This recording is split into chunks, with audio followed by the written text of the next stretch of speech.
Hello everyone, welcome to the OneClass channel. My name is Millan and I'm a software engineering student at Carleton University in Ottawa, Canada. Today, I will be going over some commonly asked mathematics questions at mostly the high school and maybe some at the early college or university levels. If you're interested in getting some help with your homework or if you're interested in getting some tutoring, check out the links in the description below. Cool, so to start this mathematic journey, I'll switch over to my other screen real fast and we can get this party started. Okay, so the first question on the menu today is asking us, how are parallel and perpendicular lines alike? Okay, so let's actually draw some examples of some parallel lines and some perpendicular lines so we can kind of see, well, how they're similar and how they are different from each other. So let's grab a shape so I can draw some straight lines. Okay, so parallel means that the lines are going in the same direction, okay, or in opposite directions.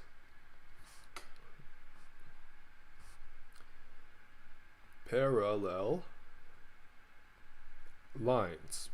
A good thing to keep in mind about parallel lines is that if they were to continue on, they would never meet each other. Like these are an example of not so parallel lines, and you can see that like right now they're not touching each other, but like if I were to extend them in red, they would eventually cross over with each other. Okay, so this is non-parallel. And maybe some examples of some parallel lines that we see in day-to-day life.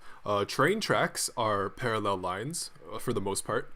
Straight train tracks, roads are parallel lines, and you would want your train tracks to be parallel lines because if your tracks would eventually get like closer and closer together, well, your train would probably not want to be on those tracks for very long. So that's an example of where you would see parallel lines in real life. And parallel lines have some really cool properties about them, like any line that goes through a parallel line like this, or a pair of parallel lines like this, these angles, I'll color code them to make them more clear. These angles are going to be the same, and the angles on the other side are going to be the same. Okay, so that's just like a cool law about parallel lines. And for perpendicular lines, let me just get my line tool right here so we can draw the straightest, most beautiful lines ever. Perpendicular lines are lines that intersect at 90-degree angles. And it is critically important that they are exactly 90 degrees. Okay, so I'm going to write here perpendicular lines.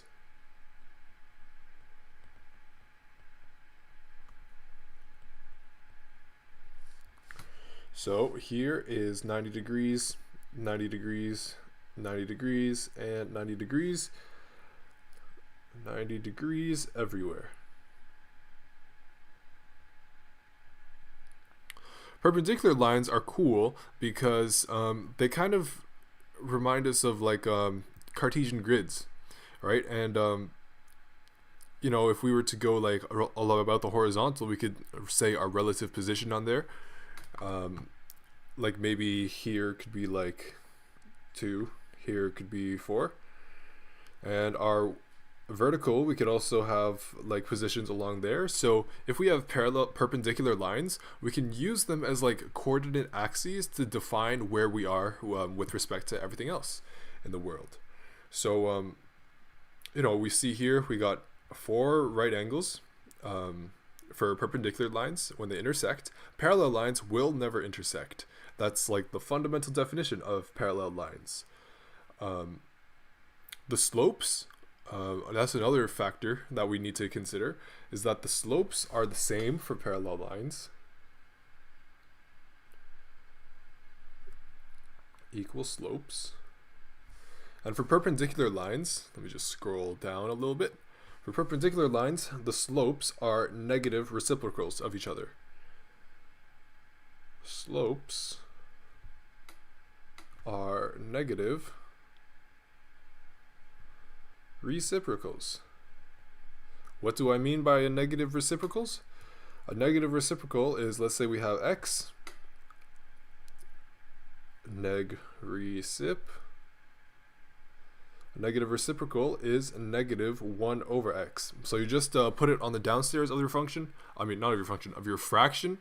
You put it on the downstairs and you multiply it by negative 1. That's how you take the negative reciprocal. And any two lines that have slopes that are negative reciprocals of each other, 1000% never say that they're not perpendicular. They have to be perpendicular if their slopes are negative reciprocals of each other.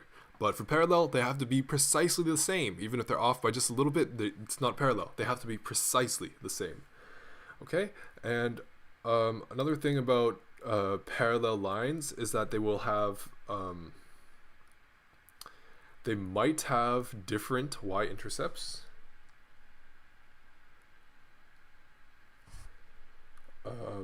Or will have. They must have different y-intercepts if they're not the same line. Like technically, if I draw a line like this, and I draw like a second line, but it's like directly on top of it, they're the same line. You wouldn't. Technically, they are perpendicular, but you would want to call them like equal lines or the same lines instead of perpendicular. It's just a more descriptive way of talking about that. So we'll have different y-intercepts when not the same line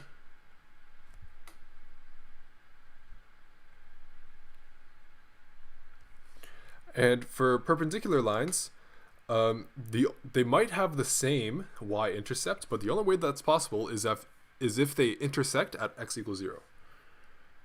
So can have the same y-intercept if they intersect at x equals 0. Otherwise, they have to have different y-intercepts.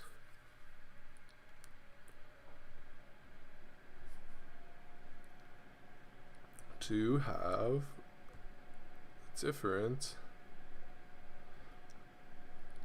y-intercepts. Okay, so these are some of the differences and similarities when we talk about parallel lines. As we know, like the definition or the equation of a line is going to look something like this.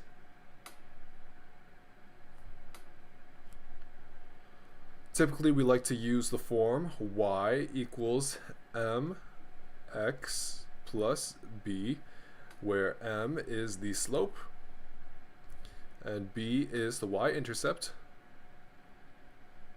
also known as the base, and x is just like x value at that point,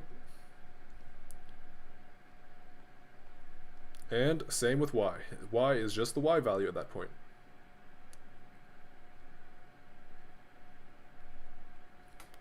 Okay, so given these factors, or given these terms in the equation of a line, we can see like just by looking at the m term, whoever is attached is multiplied with the x.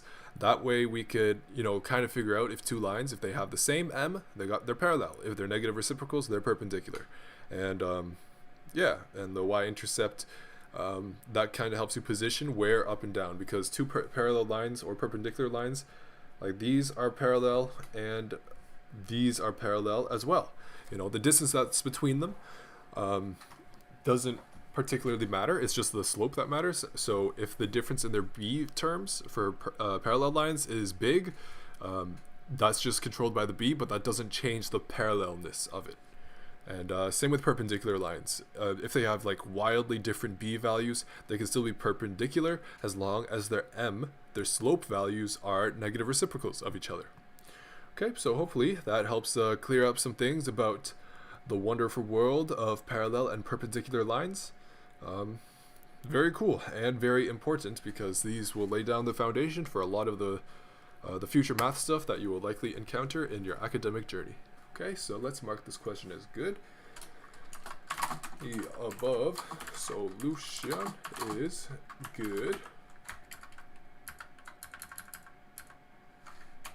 Good job. High five.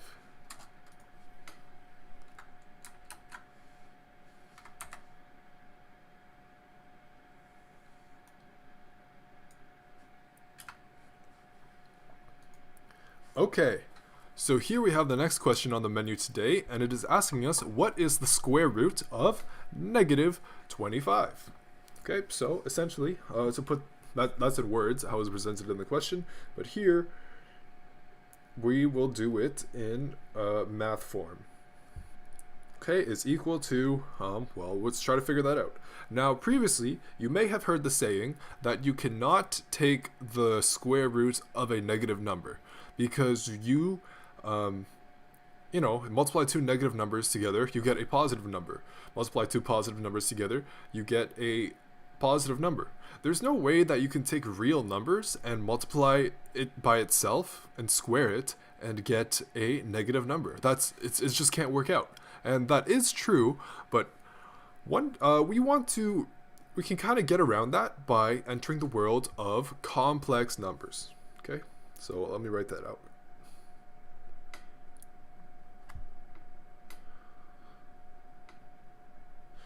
What we can really do with complex numbers is we are going to allow ourselves to take the square root of negative numbers. Us to square root negatives. Okay, the fundamental relationship that we need to do is, or that we need to keep in mind, is the square root of negative 1 is equal to I. Just the letter I. Like internet or I'm so cool.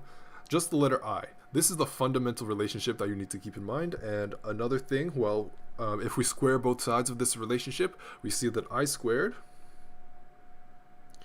is equal to negative 1.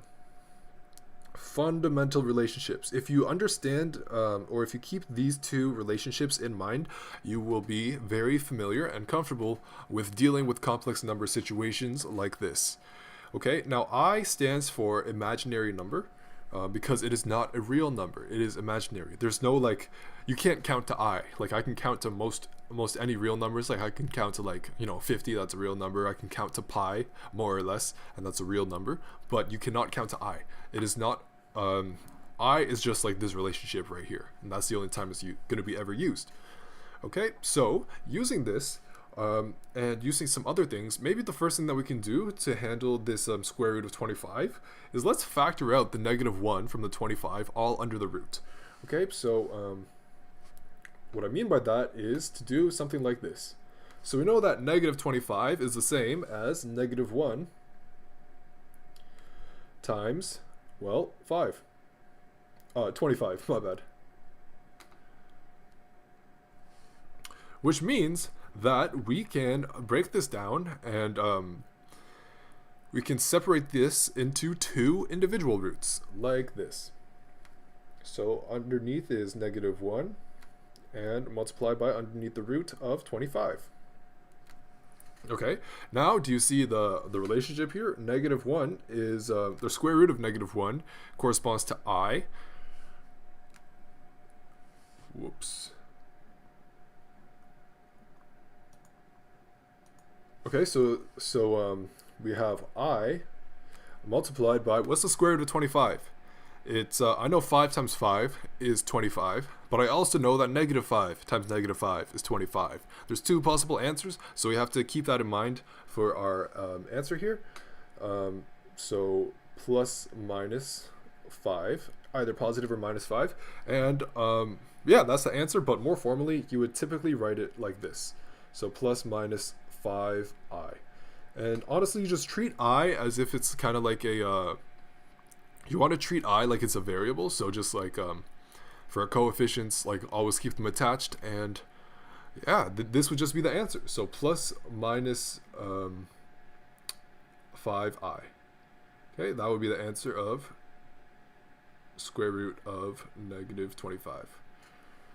Okay, so the above solution, negative 5i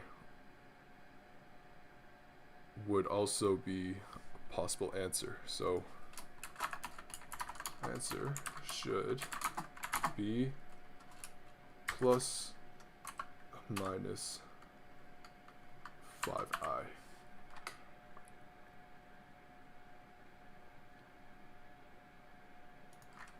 Cool.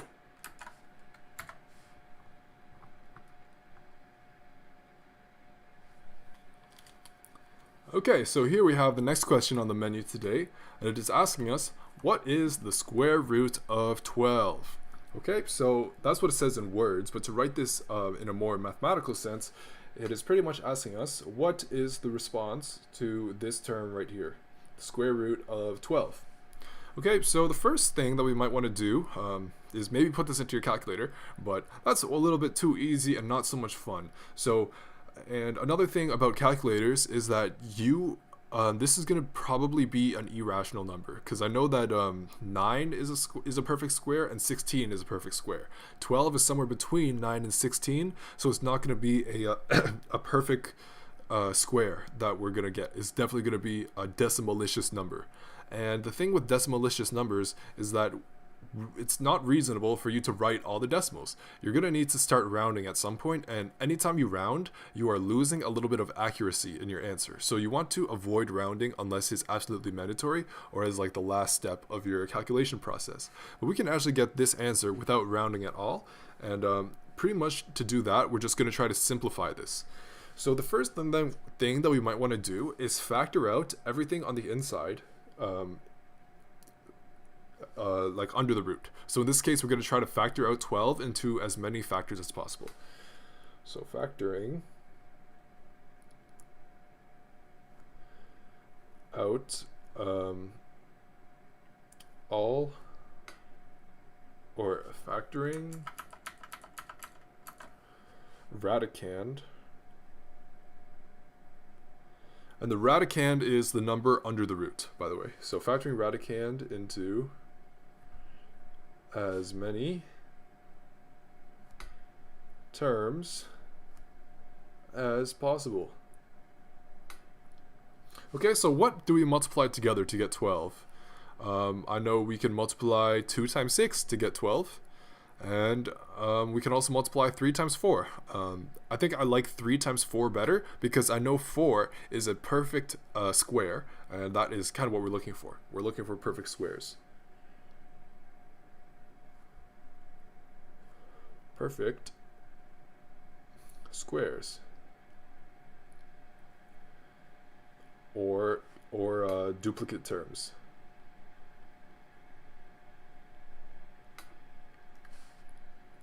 So we know that we could write this as 4 times 3, or we could also write this as 2 times 2 times 3. Okay, they're both equally valid for factorizations. It's just like it's just like we factored out the 4 into 2 times 2 to go from step 2 to step 3, and then we see how we have like we have a pair of the number 2's that are multiplied together under the root. We can actually bring them outside, and we can bring them outside and have only 1 2 out here. So, or we could pretty much write it like this. So 2 times 2 multiplied by under the root of 3. And we know that the square root of 2 times 2 is just going to be 2 on its own. So that's great. So is equal to plus minus 2 times root 3. And that would be our final answer. Now the importance of plus minus 2 comes from the fact that negative 2 squared is equal to 4 and positive 2 squared is equal to 4. There's 2 possible answers of numbers that we can multiply by themselves to get to 4. So to accommodate these 2 possibilities, that's why we have the plus minus here. Okay, so that's very important, and the root 3 will stay under the root. Okay, so I know root 3 is about 1.73 or so, but that's a rounded number that I'm approximating. So this is the more accurate, precise answer to this. Precise answer. Okay, no rounding and no loss of accuracy in our answer from that. Okay, so that would conclude this question, and this solution is perfectly reasonable, perfectly good. So the above solution is good. Good job. High five.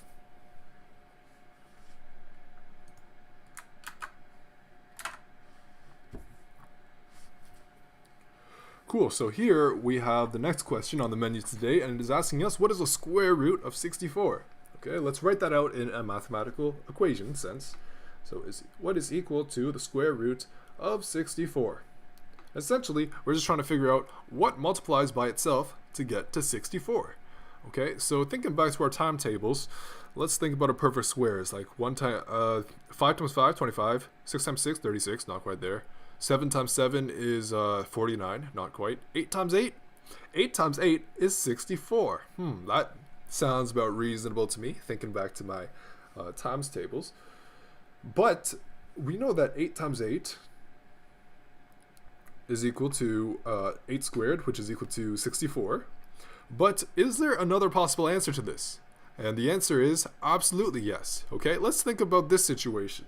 We have negative 8 multiplied by negative 8, which is negative 8 squared. Now what's the answer to this? Okay, 8 times 8 is still, the magnitude is still going to be 64. Now what's the sign of this? It's actually going to be positive 64 for the answer, because the negative and multiplied by a negative, they neutralize each other, so that becomes a positive. So the answer to both of these is 64, which means that the square root of 64, which is what two numbers multiplied together give us 64, there are two possible answers. There's a positive 8 and negative 8, and that has to be reflected in our answer to this question. So it might be very tempting to just write 8, but that only covers half of the possible answers. So that's why we need a plus minus term out in the front here to recognize that we can have positive 8 multiplied by itself, that gives us 64, or negative 8 multiplied by itself, it gives us 64. Okay, we have to consider both of these possibilities, and that's why we have the plus minus here. But otherwise, yeah, this solution is beautiful. It's good, perfectly accurate. Okay, so the above solution is good. Awesome. High five.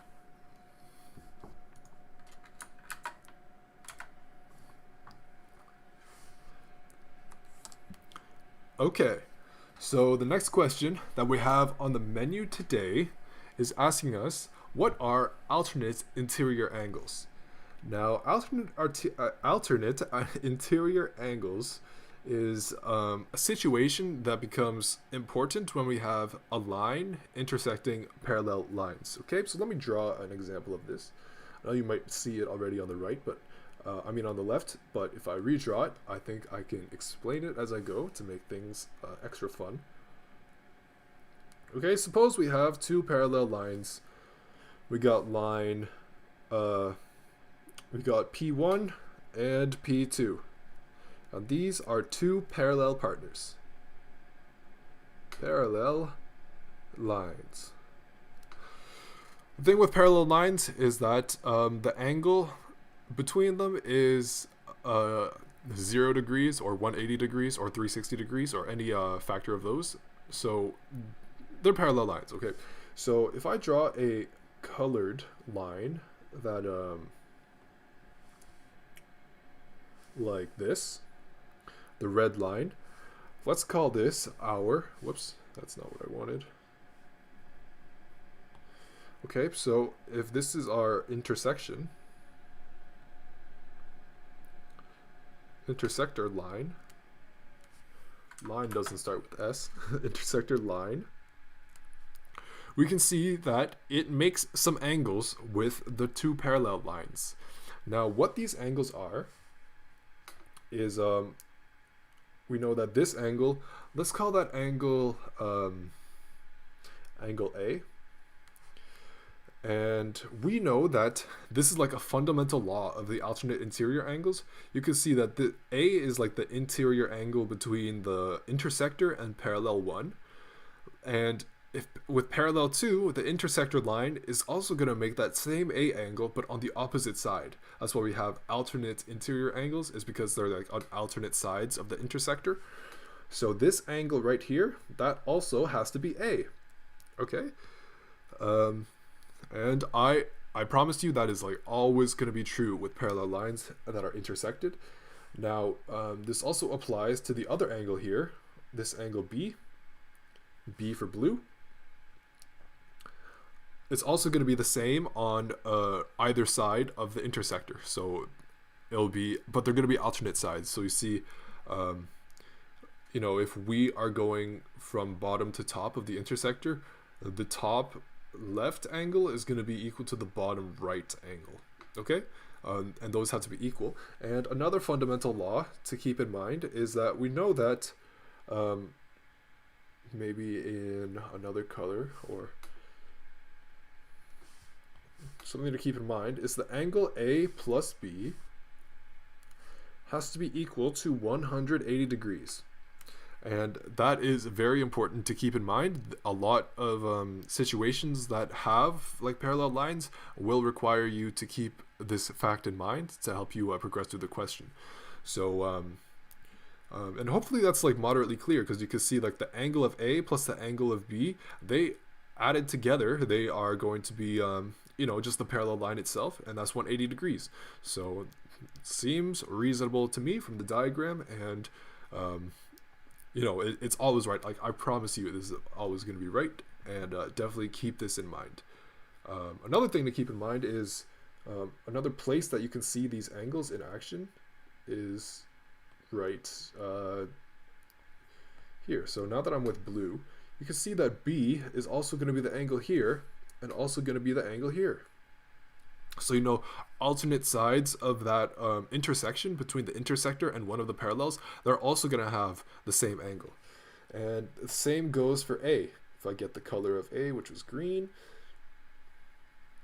this angle A and this angle B and this angle A are going to be the same. And no matter which way you look at it, like this B plus this A, or this B plus this A, it's always going to be 180, right? Because them added together is going to be like perfectly along the same line. So this is just how you would see this principle of alternate interior angles in action. It's definitely a beautiful thing. Okay, so just keep the 180 degree thing in mind, and you will be the coolest intersector of parallel lines ever. Okay, so the above solution is good. Awesome job. High five.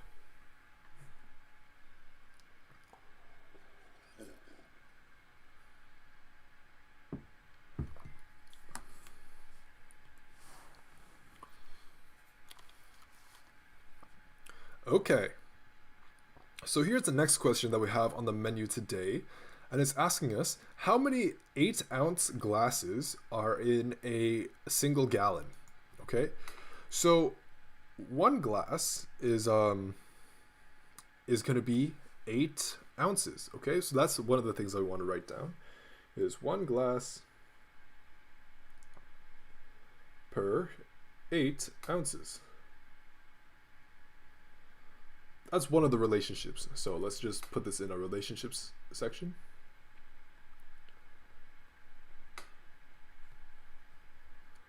Okay, that's one of the relationships, is one glass is 8 ounces. Okay, that's given to us by the question.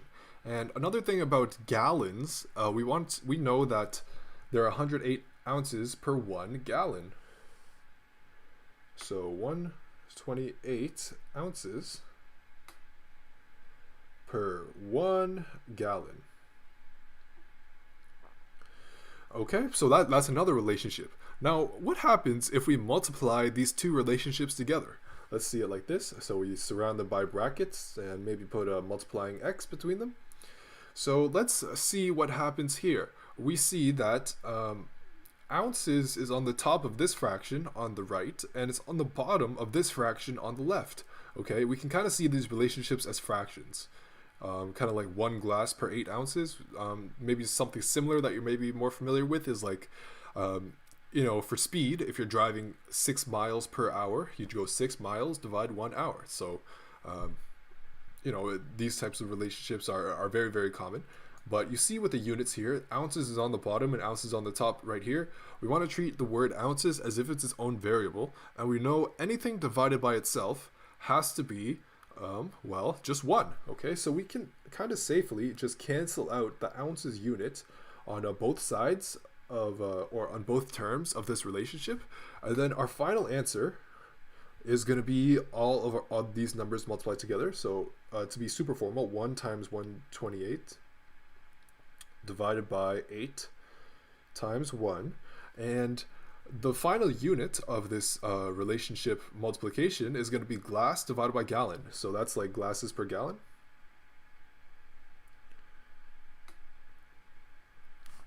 And to do this calculation ASAP fast, 128 divided by 8 is 16. Yeah, sounds about reasonable because 8 times 8 is 64, and 8 times 8 times 2, that's just going to be 64 times 2, 128. Makes sense to me. So this has to be 16 glasses per gallon. Okay, and that unit definitely sounds reasonable because we know that a gallon is like a very large volume and a glass is maybe like a smaller volume like that.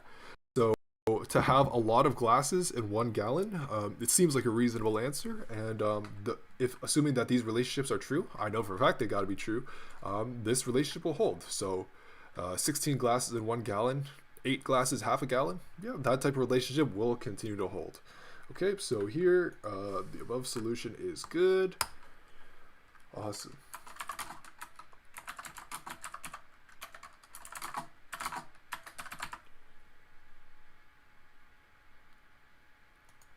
Cool.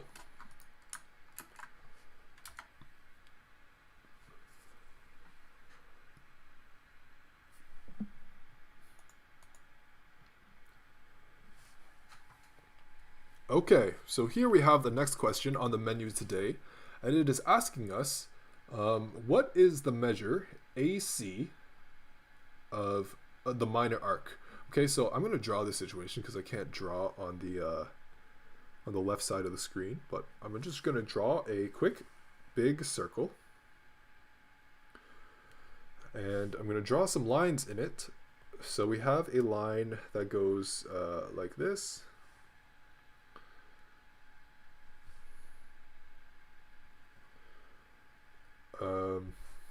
And a line that goes like this.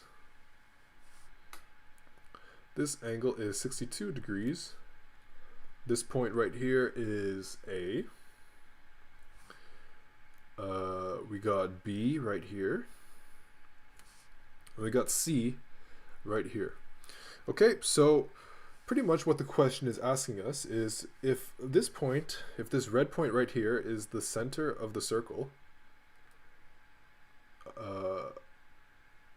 like this, what is this arc length?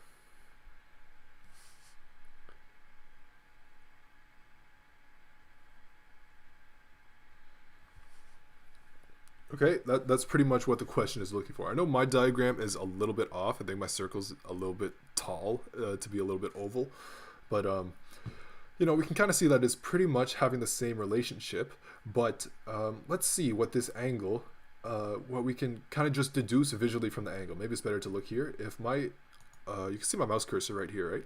So if this is the center, and we want to find the angle between A and C, we can hopefully kind of visually see that since my mouse is like higher horizontally from the point A, we know that this angle between them has to be bigger than 90 degrees. So immediately we can disqualify 31 degrees and 62 degrees because those are less than 90 degrees. And if they were less than 90 degrees, A would have to be somewhere along this part of the circle.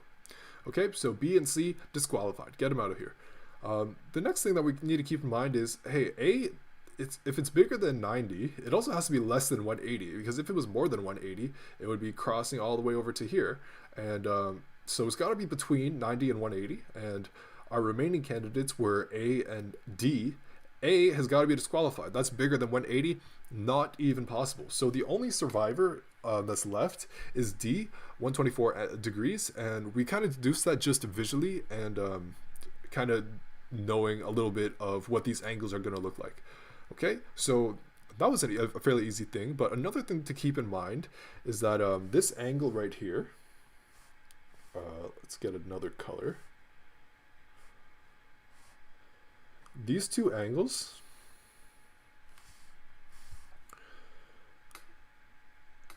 the bottom angle is always half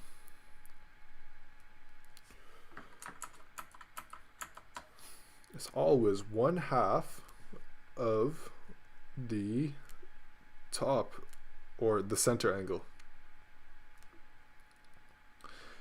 Okay, and that is a fundamental mathematical law about like lines intersecting circles and the angles that they make. But that would also agree with our answer of D, because 62, if that's exactly half of this angle, that means we got to multiply by 2. 62 times 2, 124. Yep, and we came to the same conclusion. So it's always great when our visual conclusions match our calculation-based conclusions. But yeah, so it's got to be D, got to be 124 degrees, and angle made by the arc, yeah, that's what I mean, but maybe a more formal language. The angle made by the arc at the center of the circle is double the angle made at the circumference, which is this one. Okay, so keeping that mathematical law in mind, as well as some tips for visual analysis, questions like this should never do you wrong. Okay, so yeah, the above solution is good. It's good. Also possible with only visual inspection. Okay, awesome. Good job. Circles.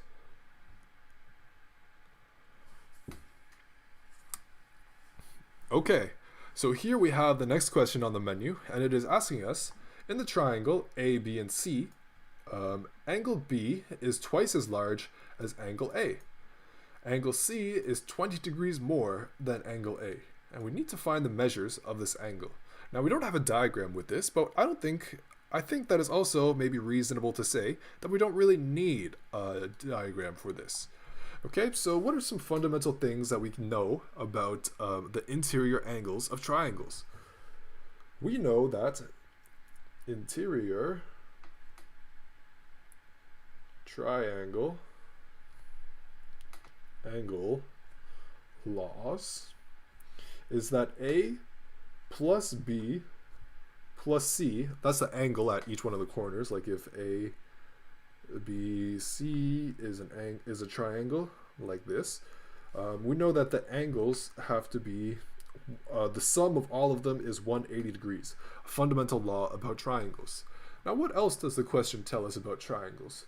The question also tells us that angle B is twice as large as angle A, which means that B is equal to 2 times A. Okay, that's another thing to keep in mind. And another thing that they told us about angle C is 20 degrees more than angle A. So C is equal to A plus 20 degrees. Okay, so how about, hey, you see right here, what if we sub this into the equation, and we also sub this into the equation? Okay, then we're only going to have the term A. Then we're only going to have the term A in the equation, and we'll be able to solve for that. Okay, so let's make these substitutions and solve for A. So it's going to be A plus 2A, and that came from the B, plus, and in brackets, just so it's super clear, A plus 20 is equal to 180. And of course, that A plus 20 came from the C term right here. Okay, so let's do some expansion with this. So we know that, or simplify this a little bit more. So A plus 2A plus the A in here, that's 4 A's. So 4A is equal to 180 minus 20. Okay, so you see the 20, this 20 term is brought to the other side, so we subtract it. That's equal to 160. And A, well, we know that that's just got to be 160 divided by 4. And, well, that's got to be 40 degrees. It's equal to A. Okay, and now that we know that A is equal to 40 degrees, we know that B is equal to 2 times A, which is equal to 2 times 40 degrees. So B, well, that's 80 degrees. Looks good to me. And the question also told us that C is going to be equal to A plus 20. So if C is equal to A plus 20 and A is 40 degrees, plus 20 degrees, C has got to be 60 degrees. Looks about reasonable to me. Okay, so our final answers is A equals 40, B equals 80 degrees, C equals 60 degrees. Now, just to be 1,000% certain about this, let's add them up all together with our original interior triangle angle law, and let's add them up and see if they still add up to 180. If they do, party time, we did a great job. So is 40 degrees plus 80 degrees plus 60 degrees equal to 180 degrees? Well, 40 plus 80, 120, 120 plus 60, 180. That is perfectly reasonable. So big check mark, big happy face. We found all of the interior angles. Awesome. So 40, 80, 60, perfectly exactly what we got. That's good. And big happy face. Good job. Awesome. The above solution is good. Good job. High five.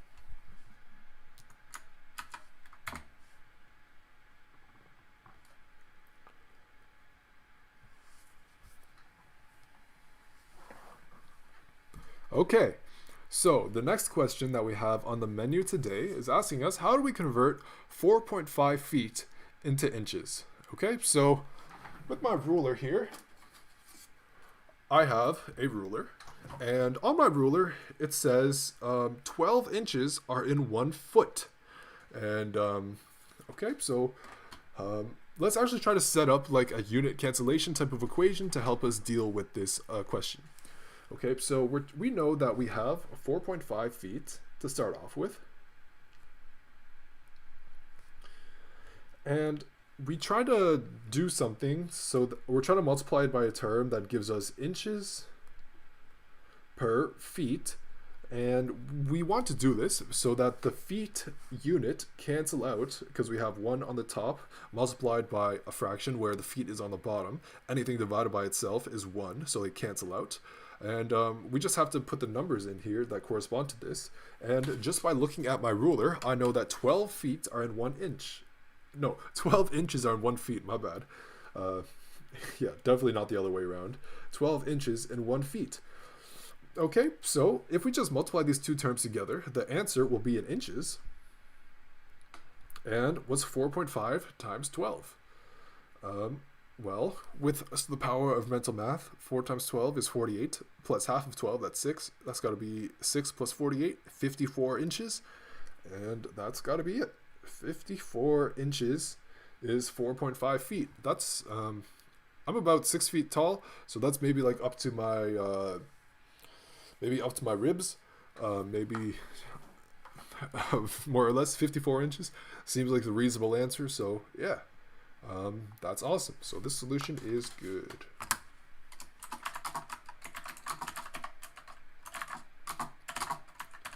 Pretty much just take your feet, multiply by 12, that's how many inches. Yep, really is that simple. Awesome.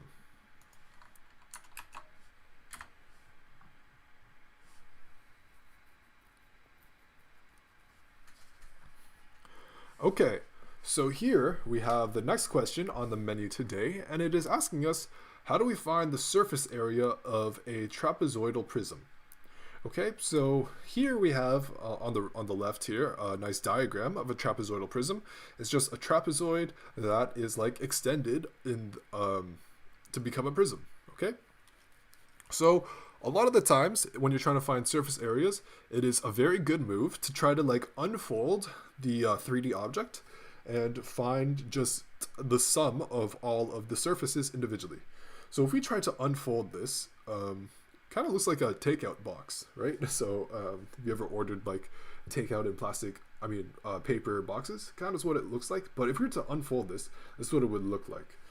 Okay, so we got trapezoids like this.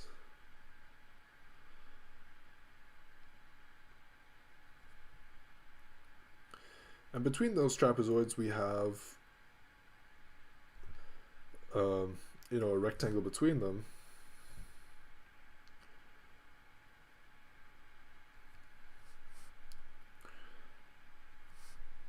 Then we got rectangles like this.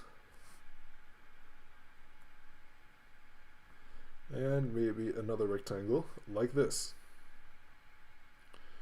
Okay, so maybe I'll do some color coding on the sides here. So you see this red length here, and this red length. I know they don't look like they're to scale, but just keep in mind that they got to be the same. So these red lengths are the same.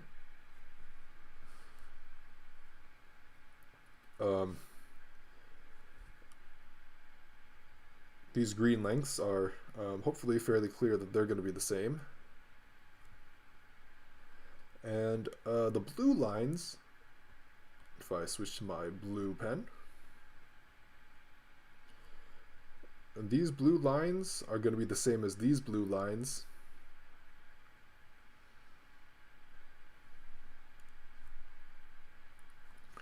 And these purple lines will be the same as these purple lines.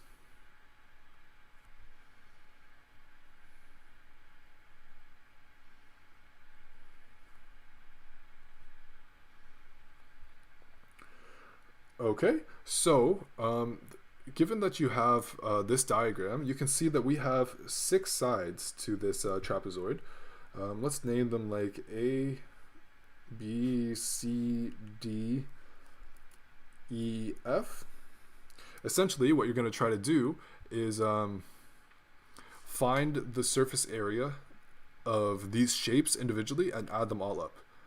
You can see that the two E's are the same here. So to find the total surface area, let's call that SA for surface area, is going to be A plus B plus C plus D plus 2 times E. Okay, and that's going to be the total surface area of this. Another distance to keep in mind is maybe with the orange is all of these lengths are going to be the same.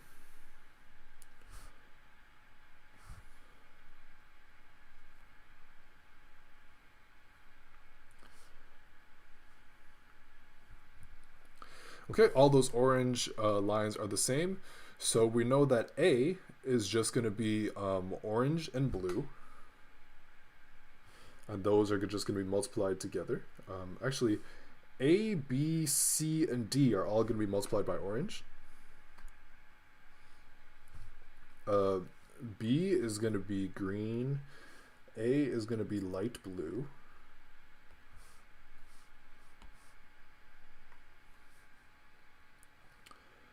C is going to be purple. And D is going to be red.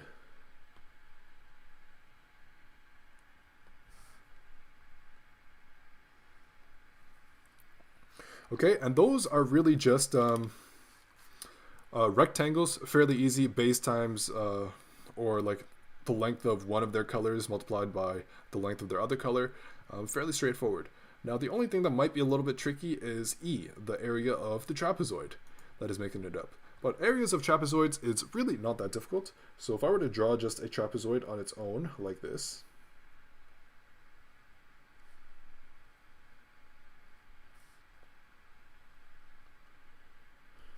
okay, let's call this let's call this H for high and this one L for low.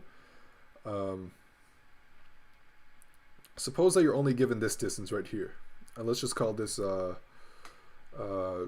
side S. What you really want here is the height. So this will be lower h. Maybe instead of h up here, we'll do a, just so we don't get the h's confused. This h will be the same as this h.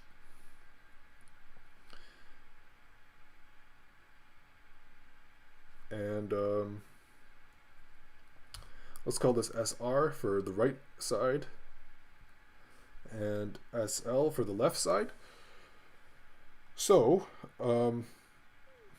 essentially you're going to need to solve for h somehow, some way, but once you get like h, it'll be quite easy to solve for like SL and L. So keep in mind that these are right angle triangles, and the area of this is going to be equal to A plus L, so the shorter side on the top plus the longer side on the bottom. We're pretty much just going to average them, because this is really just going to be a parallelogram if you rearrange it and all that. So we're going to take the average of the top and the bottom, so add them together, divide by 2, and multiply it by the height.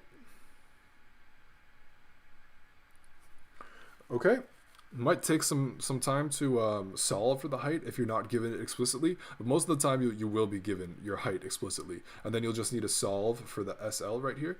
So you know, you could use Pythagoras theorem to give SL or SR, and once you have that, you can find the area of the trapezoid, and then you just find the area of all the rectangles that are associated with making it a prism, add them all up, and then you are chillin'. You are chillin'. Okay, so they have a equation here that is pretty much following the same procedure. Like you got to find all the side lengths, all the sides individually, and then you need the area of the parallelogram. I mean, not the parallelogram, the trapezoid itself. And once you have that, you got the final surface area, and then you're all good. Awesome. So yeah, the above solution is good.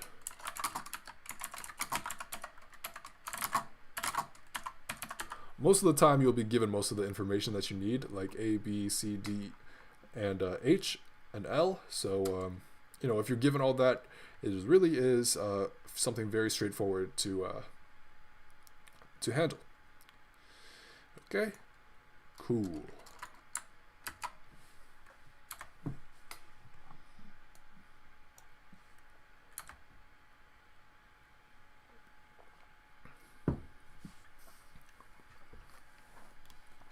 Okay, so the next question that we have on the menu today is asking us, how do we convert 68% into a fraction? Okay, so 68% is what we're starting with. And this percent sign is really just a shorter way of saying this, 0.68. So we're going to try to convert this into a fraction. Okay, so pretty much any number is already a fraction if you just say divided by 1, right? This is a fraction, but it is not a fraction in its simplest form. Okay, so we want to make this a little bit more simple, and we don't want any decimals or any, we just want like whole, nice integer type numbers with our fractions here. So this was 0.68 on the upstairs, unacceptable. Okay, we have to maybe, if we multiply the top and the bottom of this fraction by 100, it will still be equal. So if we do like 100 over 100 multiplied by 0.68 multiplied by 1, it is perfectly equal to 0.68 over 1, and this will just be 68 over 100. Okay, this is pretty good so far. This is certainly a fraction, and we have no more decimals, so this could be good, but this could be a little bit simpler as well. Okay, so to simplify or to reduce, Is there anything that could be multiplied? Is there anything that we could factor out of 168? Is there any common factors between 168? I think there is. I know 60 times 60 is divisible by 4. So 60 plus 8, and 8 is divisible by 4. So 8 must be divisible by 4. I think that's going to be 17. Yeah, exactly, 17. And 100 divided by 4, well, that's 4 quarters. 25 is 1 quarter of 100. So we will have 17 over 25. And that's after factoring out the 4. And yeah, so this is just going to be 17 over 25. And is there anything else that we could kind of reduce this into? Pretty much, is there any common factor between 17 and 25? Well, I don't think so. 17 is a prime number. So only way that we can get to 17 through multiplication is by multiplying 1 times 17. There's nothing that we can factor out to make a nice even number. So we are stuck here, and this will be our simplest form. Okay, so let's give this a nice highlight and say that this is the simplest form of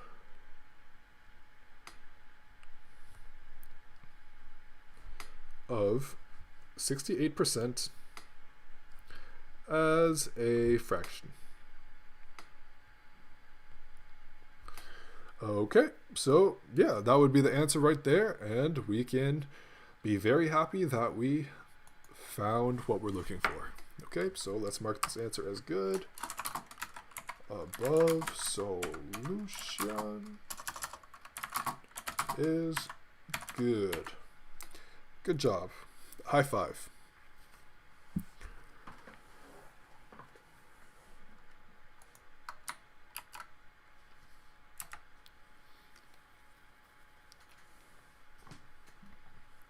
Okay, so the next question that we have on the menu today, fairly straightforward, is asking us how many pints make 1 quart. Okay, so a pint is like, it's actually a moderately reasonable size to have like as a beverage. Like this is like a pint glass of water. It's fairly reasonable, but a quart, I know there's like a larger volume of water, and the relationship between them is there's 2 pints in 1 quart. Okay, so 2 pints per quart. And to go the opposite way, we know that if we just flip the reciprocal of this, we know that there's 0.5 quarts per 1 pint. Okay, so knowing that these are the relationships, if we wanted to convert between them, we know that if we want to know how many pints are from the quarts, we would multiply this. So you'd have like maybe an unknown X number of quarts,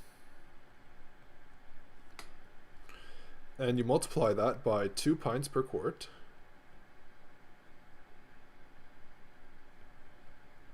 The quarts cancel out, and you'll just have 2x pints. Okay, so just double the number of quarts that you have, and that's how many pints you have. And a similar type of unit cancellation multiplication situation can happen over here. And if we started off with pints, so let's say we have y pints, an unknown number of pints, you would have to multiply that by 0.5 quarts per pint, and the pints would cancel out, and you would just have 1/2 y of quarts, if y is your original number of pints. Okay, so divide by 2 to go from pints to quarts, and multiply by 2 to go from quarts to pints. Fairly straightforward. Kind of confused as to why we might need 2 separate units for this. I know it's like a pretty American thing to be using like quarts and pints as volumes for I'm from Canada, so we tend to use liters and milliliters, and just have like just those units, and 1 liter is 1,000 milliliters.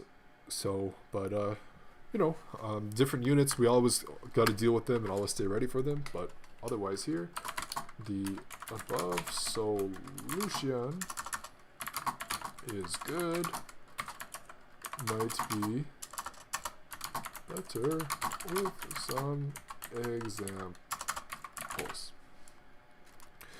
Cool.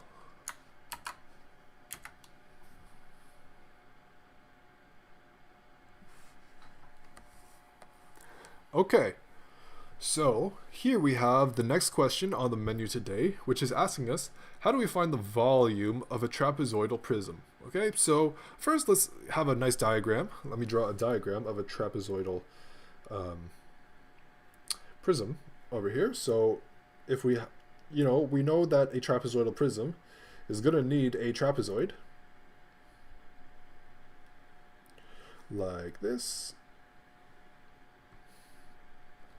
and it is extended to be prismy,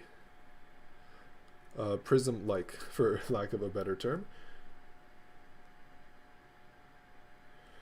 Okay, so we know that these are going to be parallel with each other, and these are also going to be parallel with each other. Okay, so hopefully this drawing is reasonable enough. This is a trapezoidal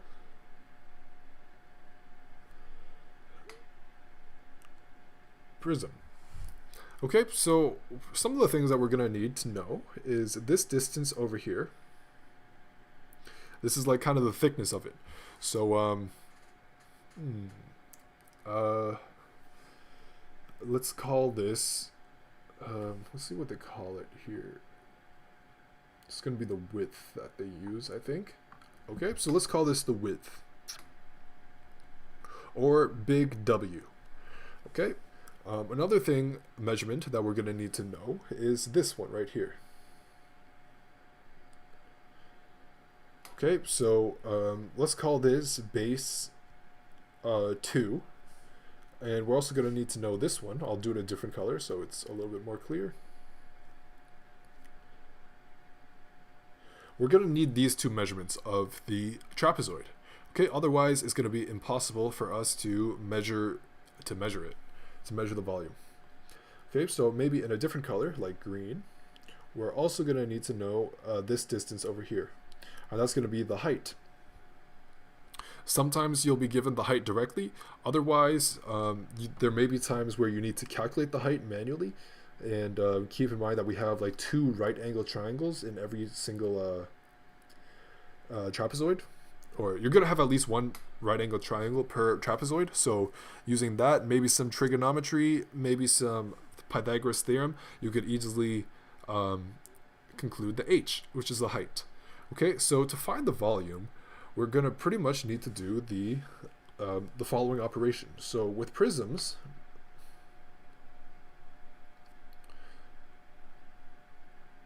prism volume is equal to the base area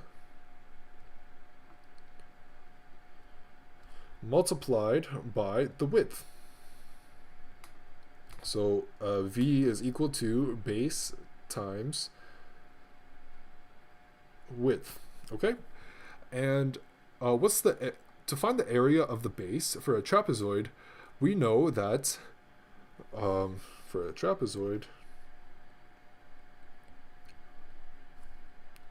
we know that the base area B is going to be the average of B1 and B2.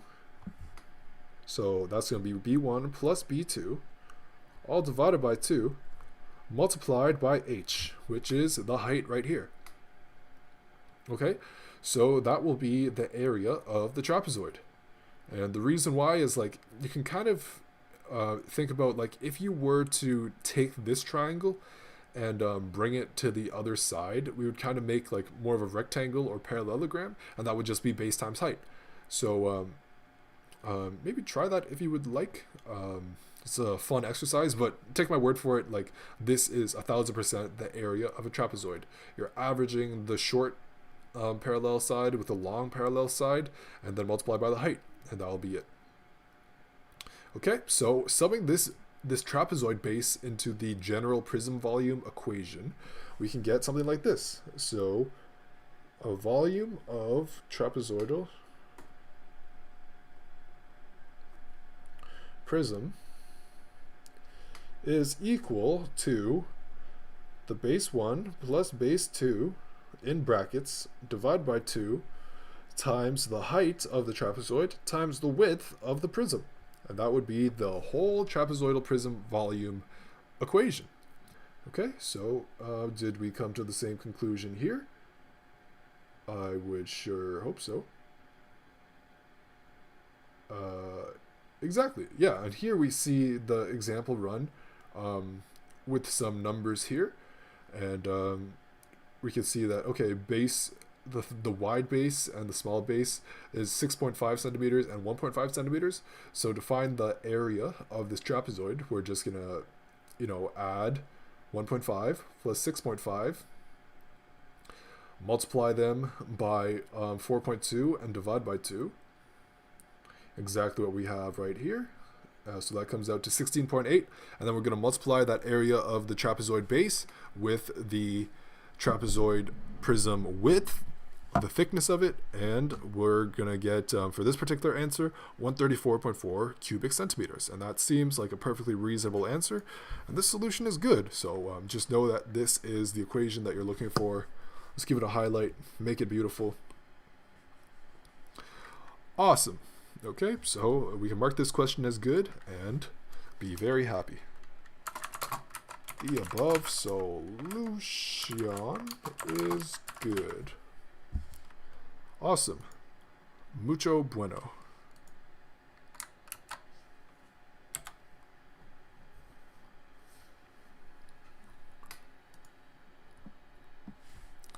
Okay, so here we have the next question on the menu, which is asking us, how do we convert 0.1666666 repeating to a fraction? Okay, so another way that we can write this is 1.66, and on top of the 6, put like a line on top, and that just means like those 6s are going to be repeating for the end of time, because if you try to write out this number, in its entirety, you'd be writing 6s literally forever, literally until the universe ends. You'd still be writing. So we just write the line on top just to avoid spending the rest of our lives writing out the rest of the number. Okay, so to convert this into a fraction, the process that we may want to use is we first want to make this like equal to a number. Okay, so, or equal to a variable. Let's just say this is equal to x. Okay, it's kind of difficult to deal with a 0 at the front of it, so maybe if we multiply both sides of this equation by 10, we could have 1.666 with a line on top, and is equal to 10x. Right, so 1.66 is equal to 10x. All right, so here we multiply 10 both sides.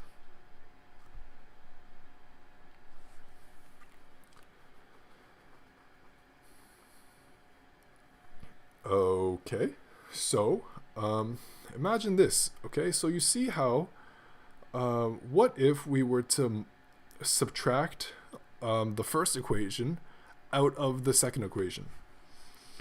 So if we call this equation 1 and this equation 2, what if we do equation 1 minus equation 2? Or no, the other way around, equation 2 minus equation 1. What would we get? Equation 2 minus equation 1.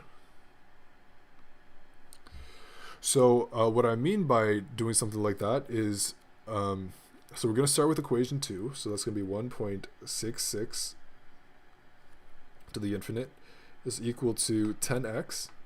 And we're going to multiply both sides by the corresponding sides of equation 1. Okay, so this is going to be minus 0.166, and this is minus x. Okay, so that's the procedure that we're doing right here. And given this, let's see. Well, on the right side, well, that's just going to be 9x. That's nice and straightforward.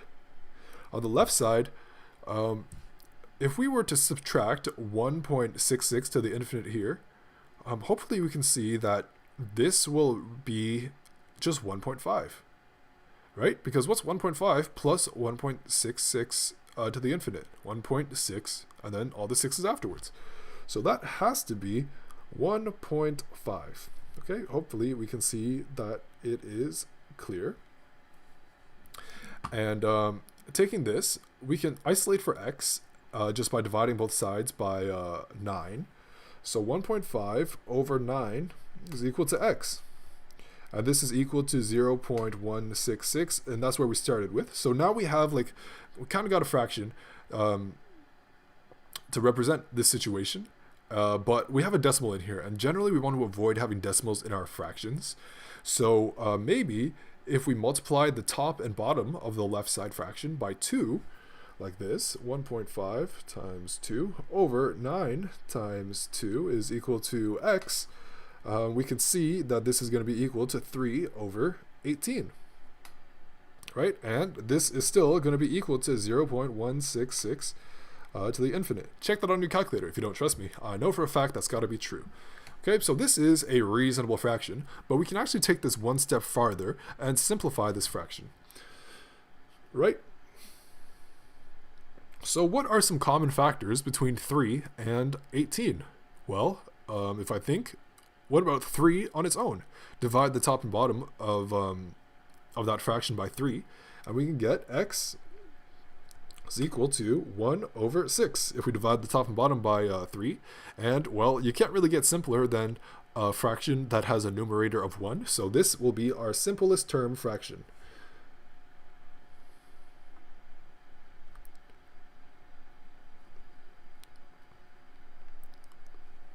Okay, so try this in your calculator. 1 divided by 6, and you will definitely see 0.166 to the infinite. Okay, very reasonable answer. And multiply by 2, and you'll see 0.333, and that's 1/3. So that makes perfect sense too. So yeah, this is one way to convert things to a fraction. Some calculators will automatically be able to do this for you, but it's tough to type in numbers that are to the infinite. Another way that you could do it is kind of like memorizing the reciprocals of numbers between 1 and 10. I kind of did that when I was a young lad, and it kind of helped to kind of have a good number sense. So I know that 1 divided by 7 is 0.14, 1 divided by 5 is 0.2. So knowing this has to be in between there, I know it's got to be like close to 6 or around 6. So yeah, so cool. So this is valid, but you could reduce it. So the above, whoops,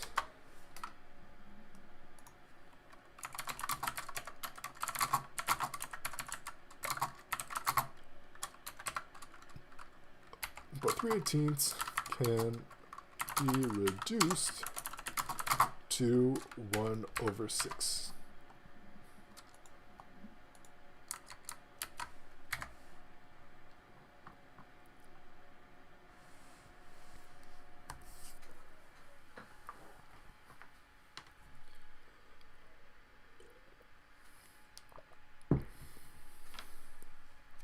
Okay, so here we have the next question on the menu today, which is asking us, what is the formula for the surface area of a triangular prism?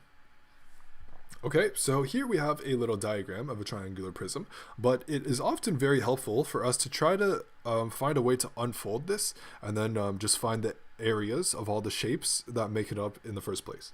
Okay, so if I were to draw a triangular prism, I know that we're going to have like 3 rectangles, and these rectangles might all be different from each other. That's a possible thing.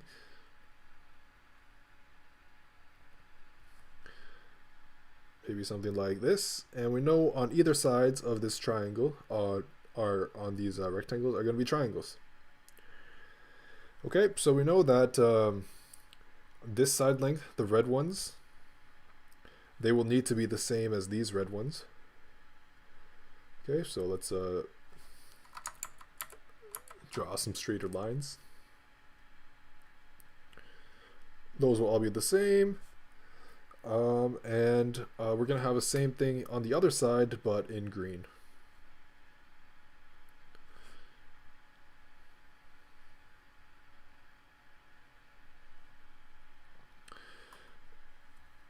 Okay. And yeah, so essentially what we got to do here is we need to find the area, find sum of all shape areas for total surface area. Okay, so for these sections A, B, and C, those are just rectangles. So as long as you have, like, suppose you're gonna need this width, otherwise it's gonna be impossible to solve this to a specific number. But as long as you have the width, you just need to multiply it by its corresponding side length, and you'll get that area. And another thing that you'll need to do is you're gonna need to find area of triangle.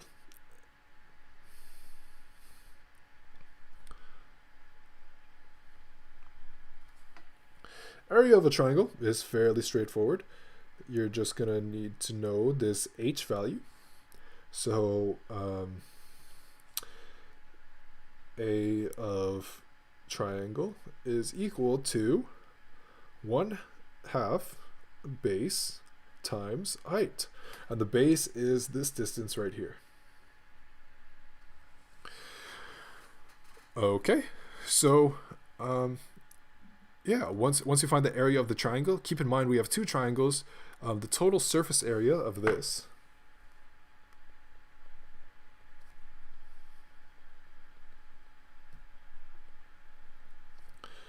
let's say that is SA, and let's call this section T for triangle, is going to be equal to the area of the A rectangle plus B rectangle plus C rectangle plus 2 of the triangle areas.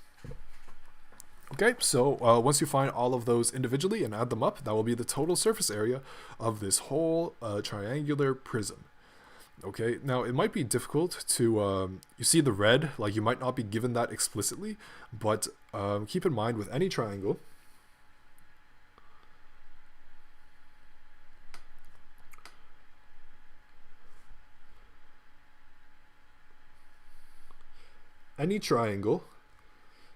regardless of, well, I mean, just like any triangle period, can be broken down into 2 right angle triangles.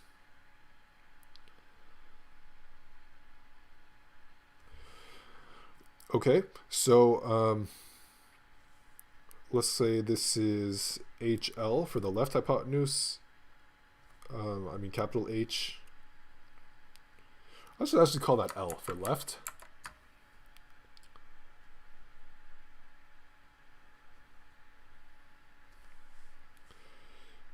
And let's call this the left base. So base BL. This will be the right base, BR. This will just be the right, and this will be H.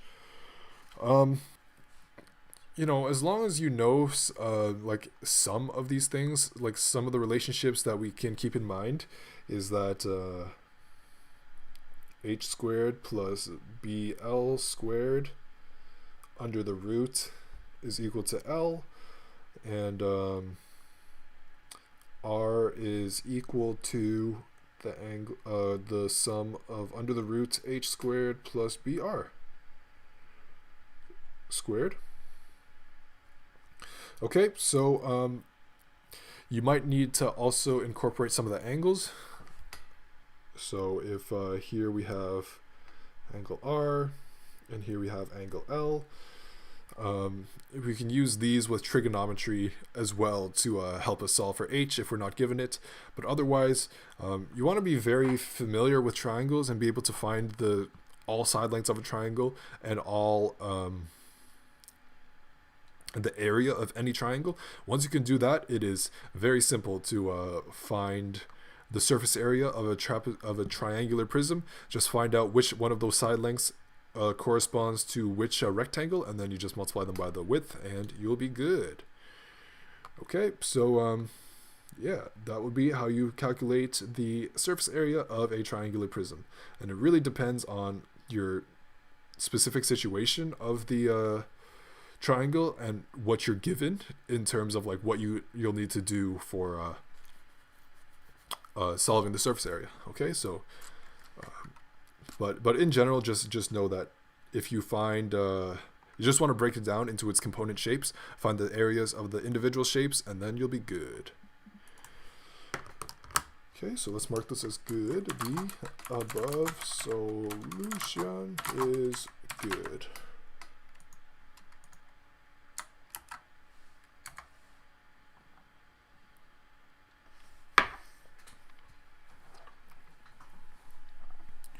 Okay, so the next question that we have on the menu today is asking us, are rational and irrational numbers considered real numbers? Okay, so let's actually think about what a real number is.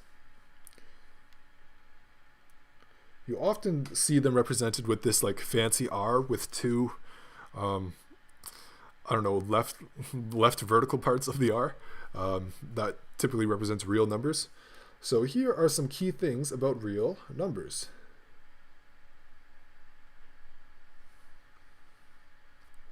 As long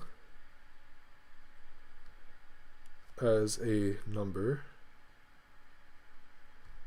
is on the number line,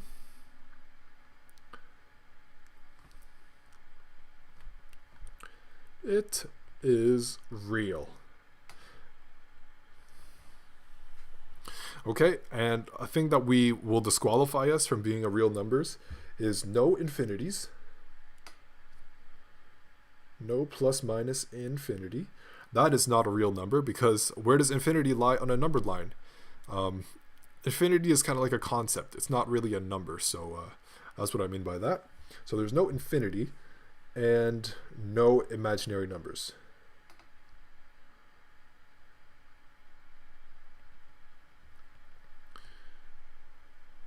If you're not familiar with imaginary numbers, don't worry too much about it.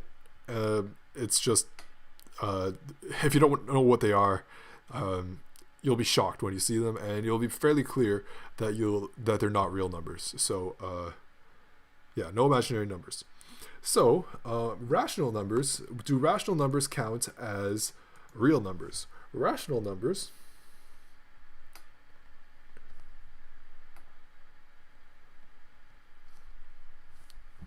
these are numbers that can be expressed with, or can be expressed as, ratio between two integers. What do we mean by the ratio between two integers? That means that a rational number can be represented as a divided by b, provided that a and b are integers. And integers means non-decimal numbers. So like 1, 3, 5, negative 20. They're allowed to be negative. They're allowed to be 0 as well.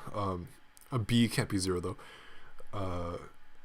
So any number without a decimal. So plus and minus numbers without decimals. So an example of this would be like negative 1 over 3 is negative 0.333 to the infinite. This is a rational number. And you can do this with any type of rational number, and you will definitely be able to locate it on a number line. So by that definition, rational numbers are real. Awesome. Okay, so what about irrational numbers?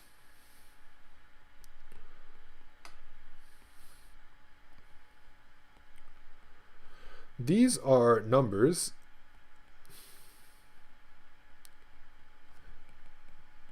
that cannot be represented as an integer ratio.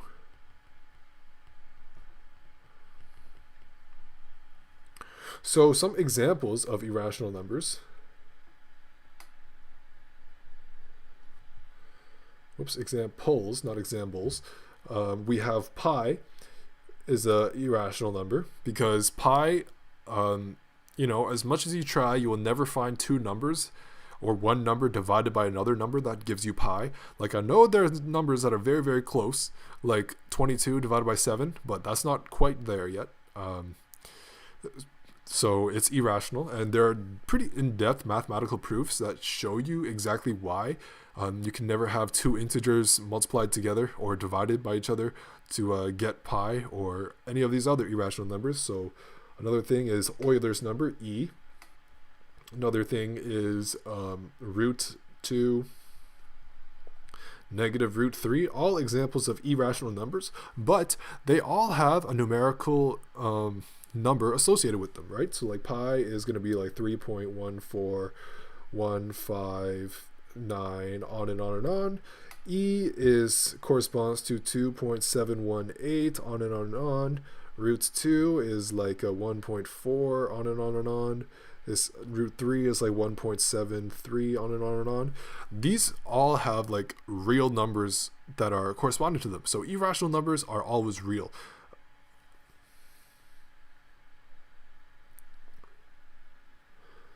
Okay, so real numbers does include irrational numbers, and it includes rational numbers. So to answer the question, are rational and irrational numbers considered real numbers? The answer is absolutely yes. Absolutely yes. And here we have kind of a detailed explanation, but and that's awesome. That's awesome. So let's let them know. The above solution is good. High five. Great work. Oh man, seems like that was our last question of the day. Time flies when you're having fun, as the old saying goes. So those are all the questions that we have today.